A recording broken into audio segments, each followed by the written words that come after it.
ನಮಸ್ತೆ ಪ್ರಿಯ ವೀಕ್ಷಕರೇ, ನಾನು ಎಸ್ ವಿ ಚಂದ್ರಕಲಾ ಶಿವಮೊಗ್ಗ. ಈ ದಿನ ನನ್ನ ಅಡುಗೆ ಮನೆಯ ಬೆಳಗಿನ ರೆಸಿಪಿ ಅಂದರೆ ಇಡ್ಲಿ ಹಿಟ್ಟು ಉಬ್ಬಬೇಕಾರೆ ಇಡ್ಲಿ ಹಿಟ್ಟು ಈ ರೀತಿ ಉಬ್ಬಬೇಕಾರೆ ನಾವು ಅದಕ್ಕೆ ಹಾಕೋಂಥ ಇಂಗ್ರೀಡಿಯೆಂಟ್ಸ್ ಹೇಗಿರಬೇಕು ಅಂಥೇಳಿ.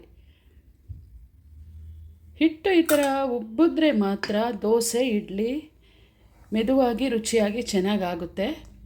ಹಾಗಾಗಿ ನಾನು ನಿನ್ನೆ ಮಧ್ಯಾಹ್ನ ಅಂದರೆ 4 ಗಂಟೆಗೆ ನಾನು 2 ಪಾವು ಅಂದರೆ ಅರ್ಧ ಸೇರು ಅಕ್ಕಿಯನ್ನು ನೆನೆ ಹಾಕಿ, ಈ ತಿಂಡಿ ಅಕ್ಕಿ ಅಂತಲೇ ದಪ್ಪಕ್ಕಿ ಆಗ್ಬೋದು ಅಥವಾ ಸ್ಟೋರ್ ಅಕ್ಕಿ ಆಗ್ಬೋದು. ತಿಂಡಿ ಅಕ್ಕಿನೇ ಊಟ ಮಾಡೋ ಸಣ್ಣ ಅಕ್ಕಿ ಬಿಟ್ಟು ದಪ್ಪಕ್ಕಿ ಸ್ಟೋರ್ ಅಕ್ಕಿ ಯಾವುದೇ ಹಾಕ್ಬೋದು.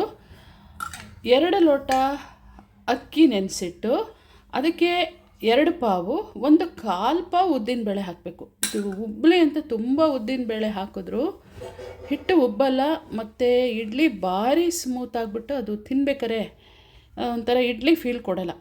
2 ಪಾವು ನಾವು ಅಕ್ಕಿ ನೆನೆಸಿದ್ರೆ 1/4 ಪಾವು ಉದ್ದಿನಬೇಳೆ, ಹಾಗೂ ಆ 1/4 ಪಾವಲ್ಲೇ ಅರ್ಧದಷ್ಟು ಅಥವಾ ಅರ್ಧ 1/4 ಪಾವು ಅಂದರೆ ಅದರಲ್ಲೇ ಒಂದು ಅರ್ಧ ಭಾಗಕ್ಕಿಂತ ಸ್ವಲ್ಪ ಕಡಿಮೆನೇ ಮೆಂತೆ ನೆನೆಸ್ಬೇಕು.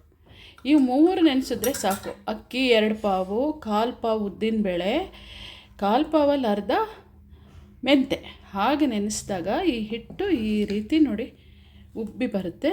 ಮತ್ತು ಇದು ಸಂಜೆ ಒಂದು 7 ಗಂಟೆ 7:30 8 ಗಂಟೆಗೆ ರುಬ್ಬಿರುವಂಥದ್ದು. ರುಬ್ಬಿಟ್ಟು ಸ್ವಲ್ಪ ಉಪ್ಪು ಹಾಕಿ ಹೀಗೆ ಕಲಸಿಟ್ಬಿಟ್ರೆ ನೋಡಿ ಇಡ್ಲಿ ಹಿಟ್ಟಾಗಲಿ ದೋಸೆ ಹಿಟ್ಟಾಗಲಿ ಹೀಗೆ ಉಬ್ಬಿದ್ರೆ ತುಂಬ ಚೆನ್ನಾಗೇ ಇಡ್ಲಿ ಆಗುತ್ತೆ. ಆಮೇಲೆ ಇನ್ನೂ ಒಂದು ಮಾಡ್ಬೋದು.